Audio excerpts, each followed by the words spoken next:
The majority of clients that we see in our office are able to stop drinking all on their own without having to go to like big time treatment like 30, 60, or 90-day treatment. I'm talking about the vast majority of clients that come to our office. And honestly, it's not that complicated, and I'm going to tell you how to do it in this video. For those of you who are new here, welcome to Put the Shovel Down. I'm Amber Hollingsworth, and this YouTube channel is all about helping you understand the science and psychology of addiction so you can get your family and your life back on track. Get back out there and live the life that you want to live. I want you to know you are not powerless. You do not have to hit rock bottom, and there are many things you can do to help an addicted loved one. If you want to be back in control of your life, subscribe to this channel and I'll make sure you are always 5 steps ahead of addiction. And don't forget, hit the little bell if you want access to the bonus episodes. Now, when it comes to quitting alcohol, the very first thing you need to think about is whether or not you need like a medical detox from the alcohol.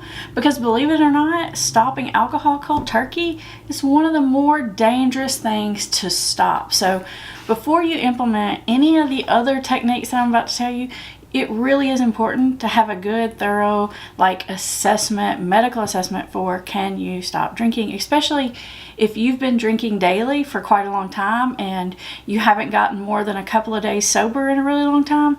That's when I think it's important to get one of these evaluations. Now, I'll link up a video at the end of this video that talks more on how to know whether you need that medical detox or whether you can skip it. But once you have that figured out, here are the key pieces to doing this on your own without going to like big cat daddy treatment. The first thing that I want you to do is I want you to do everything you can to make drinking a non-option. So let's talk about ways in order to do that. What do I mean by non-option? I mean, make it easier on yourself. For example, one really obvious thing is take the alcohol out of your house. Now, if someone else in your house drinks, I still say take the alcohol out of your house, at least for the first little while, and probably eventually, after you're stopped for quite some time, that's not going to bother you anymore if someone else has a drink every now and then. But in the beginning, I want you to remove it because you just don't need that temptation. You'll be trying to sleep in your bed at night and you'll hear the beer bottles in the fridge talking to you in your sleep. You're going to think you're going crazy. So just make it easier and take it out. Now, I know you can always go to the store and get more because a lot of families say, well, they can get it if they want it. And I say, well, that's totally true.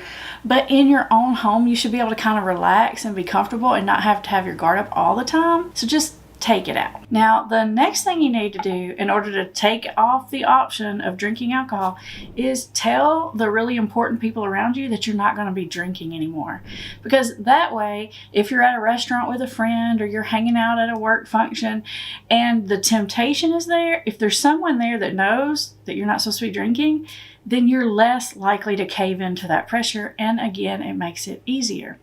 Now, this third way of taking alcohol off the table is probably the most effective way, and that is actually to use a Soberlink. Now, you may have heard me talk about Soberlink before for 2 reasons. 1, because they sponsor this channel, and 2, because I freaking love Soberlink. We have been using Soberlinks in our office since way before we had a YouTube channel, way before they sponsored us, and I am a huge fan. In fact, most of the people that come see me for alcohol, this is one of the big reasons why they're able to stop without having to go away. So you're thinking, well, what the heck is a Soberlink? A Soberlink is an alcohol monitoring device. It's a breathalyzer, but not just any breathalyzer. It's a fancy, sophisticated kind of breathalyzer because what happens is you can set up a schedule for when you want to be tested. So for example, for clients who come to my office, we decide on a schedule of tests. Usually they get tested about 3 times a day. I'm not trying to catch them, I'm trying to prevent them so they know when the tests are coming. Usually first thing in the morning, somewhere in the middle, and last thing before bed. And when they're supposed to take these tests, they actually get a text message reminder 15 minutes before they're supposed to take the test. It says, hey, you have a test at 6 o'clock or whatever time you and your support person has come up with for you to take the test. And then you usually have like an hour window after that. So I know if you're worried, like what if I'm in a meeting? What if I can't? Like what if I'm in the middle of something? They text you 15 minutes before and you have a whole hour after. So you really have like an hour and 15 minutes before you're even late. So It's completely doable. In fact, I've had a lot of really high level professionals use Soberlink, and the people around them never even knew. It's about the size of your cell phone. It comes in a case that kind of looks like a fancy sunglasses case. So if you had it like sitting in your car or something, or in your pocketbook, no one's really going to think a lot about it. Now let me tell you why I think this is so effective. Number one, you have these scheduled tests. Number two, it has facial recognition software in it, kind of like your phone won't open without your face. When you first get a Soberlink, it takes your picture, they call that the master picture, and it matches up, make sure it's you taking it, so you can't sneak around, get someone else to take it, do something sneaky by having some kind of other air source blowing into it. None of that, just forget it. I've seen it all, it's not gonna work. So it kind of makes it sort of foolproof. Now, if you miss your test, or you're late, or you get a positive, your support person can get a text message. So in the case of my clients, those messages usually come to me, and sometimes even to another person, like their sponsor, recovery coach, or family member if they so choose. You can set up that accountability however works best for you. Now, really, the reason why this is so effective is because it makes drinking a non-option. It doesn't leave room for all those sneaky little thoughts like, well, my spouse is going to be gone from the house for a couple hours. I can drink just one. She'll never know. It'll be out of my system. Or I'm out for a business lunch meeting. It's not going to hurt anything.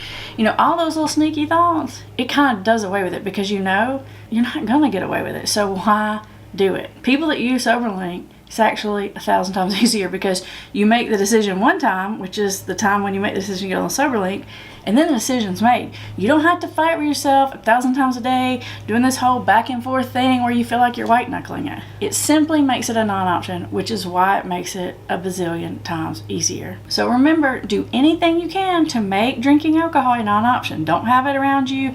Tell the people that are important to you and close to you that you're not drinking, and even go to the lengths of getting a Soberlink. I'm telling you, without the Soberlink, so many of my clients would have ended up having to go away to treatment. They would have had to take off time from work, miss school, be away from family, all that stuff. And because of that, because they've done these things that I'm telling you, they're able to do it on their own. Now, another piece to this idea of how to quit drinking alcohol all on your own is you have to stop trying to convince yourself that you can drink differently. What do I mean by that? Well, if you're like old school, you ever been to 12 steps or something, then what you would say here is it's not manageable. It's unmanageable. When you start drinking, it doesn't end well. So stop trying to convince yourself that you can somehow do it differently. Like you can just drink beer and not hard liquor, or you can just drink on the weekends, or you can just drink on special occasions like vacations, or you won't drink more than 3 or 4 or whatever it is. How many times have you done that already? A lot. I know you're not watching this video without having done all that already, right? You've got to this point, you've tried to cut it back, you've tried to manage it. I'm certain of it. It's just not going to work. Now, I'm not telling you it will never work ever at all, not even one time.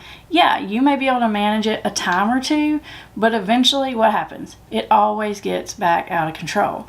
So you have got to rid yourself of the sneaky thought of trying to do it manageably, trying to keep it into your life but not have all the problems. It just flat out ain't going to happen. That is the biggest reason why most people have a hard time stopping alcohol. Not because they can't stop, but because they kind of like convince themselves this time will be different. And it pretty much always ends the same. How many of you have tried to manage it, cut it back, do all those things? I call it bargaining. How many of you have tried that? What have you tried? Has it worked? Let me know that in the comments, because maybe someone else reading those comments, you can help them avoid the pain and mistake of making the ones you've already made. Moving on our list, you have figured out whether or not you need a detox.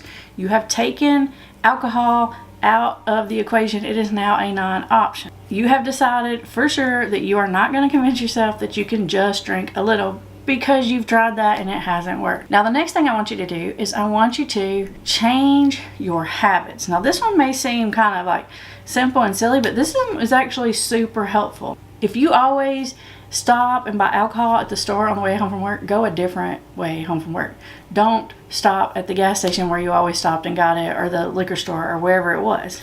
If you always sit down after work and watch basketball and drink, don't come home from work and sit down and watch basketball. If there's a high risk time where you normally would drink, make sure you plan an activity for during that time. The reason is because it's become such a habit, and we have all experienced this before. We don't even mean to be drinking, but we get into this sort of set routine where we're kind of like an autopilot, and the next thing you know, we're just back doing it, not because we wanted to, but because like literally we just did it on autopilot and we completely blanked out. And then you're like, what the heck am I doing? Another way this is helpful is by changing all those little day-to-day habits, you actually are less likely to trigger cravings. Because when you do all the things you used to do that were associated with alcohol, it triggers more cravings. So then again, changing all this makes it easier. Let me tell you this story about how this has worked for a client of mine just here recently. So I had this client who came in, I'm gonna say like a little bit over a year ago, and he had really kind of hit the wall with his wife. I mean, it was kind of like either you get it under control and you stop this mess or you're out. So he knew he had reached the point of some decision making. By the time he came to my office, he was like, you know what, I gotta stop doing this. This is silly. I'm gonna need to lose my whole family.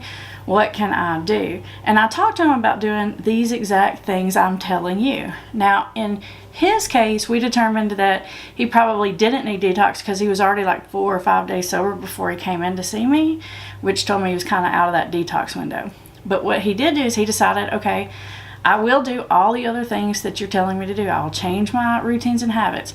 I'll get a Soberlink. I'll let people around me know that I'm not going to drink anymore. And you know what?